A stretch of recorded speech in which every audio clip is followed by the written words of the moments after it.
नमस्कार, आप सुन रहे हैं द बॉलीवुड रेडियो और मैं हूं आपके साथ अनूप आकाश वर्मा। दोस्तों, ये किस्सा सुनील दत्त और संजय दत्त का है। बॉलीवुड एक्टर संजय दत्त ने अपनी एक्टिंग और अपने अंदाज से लोगों का खूब दिल जीता। फिल्म रॉकी से डेब्यू करने के बाद वो हिंदी सिनेमा की कई हिट फिल्मों में नजर आए, लेकिन करियर से इतर संजय दत्त जिंदगी में कई उतार चढ़ाव के लिए भी मशहूर हुए। मां नरगिस की मौत के बाद संजय दत्त को नशे की लत लग गई थी।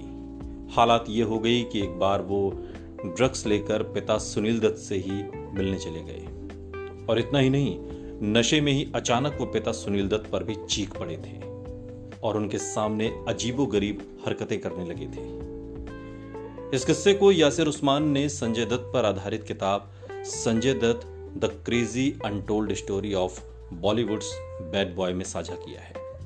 उन्होंने संजय दत्त को लेकर किताब में बताया था कि एक्टर ने LSD यानी कि लाइसर्जिक एसिड डाइथाइलामाइड लिया हुआ था। ये एक तरीके का ड्रग्स होता है। ये एक ऐसा ड्रग्स होता है जो कुछ ही देर में अपना असर शुरू कर देता है। यासिर उस्मान ने किताब में आगे बताया है कि संजय कमरे में अचानक से बैठे थे कि तभी घर में रखे फोन की घंटी बजी, जो कि सुनील दत्त के ऑफिस ऑपरेटर की थी। उन्होंने संजय दत्त से कहा कि उनके पिता उनसे मिलना चाहते हैं, ऐसे में वो जल्दी से ऑफिस चले आए। संजय दत्त मना करना चाहते हैं क्योंकि LSD का असर अब शुरू होने ही वाला था, यानी कि जो ड्रग्स संजय दत्त ने ली थी उसका असर अब शुरू होने वाला था।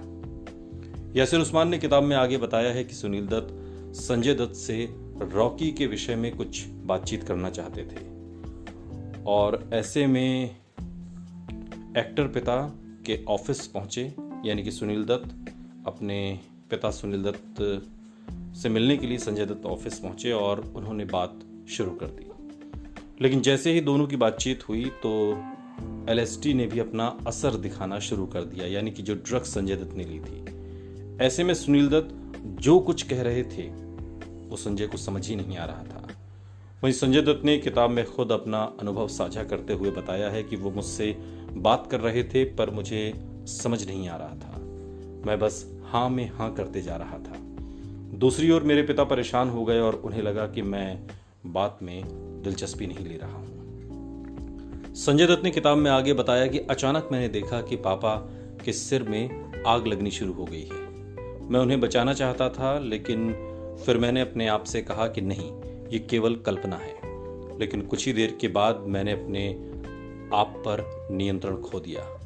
मैंने देखा कि पापा मोम की तरह पिघलना शुरू हो गए हैं। मैं उनके पास गया और उन्हें बचाने की कोशिश करने लगा। मैं चीखने लगा कि डैड प्लीज मरना मत।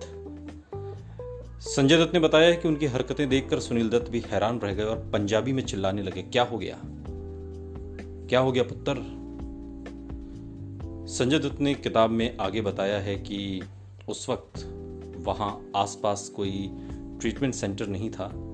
मेरे पापा, मेरी बहनें और मेरे दोस्त इस बारे में कुछ नहीं जानते थे, लेकिन उस वक्त मेरी हालत काफी खराब हो चुकी थी। सुनते रहिए द बॉलीवुड रेडियो, सुनता है सारा इंडिया।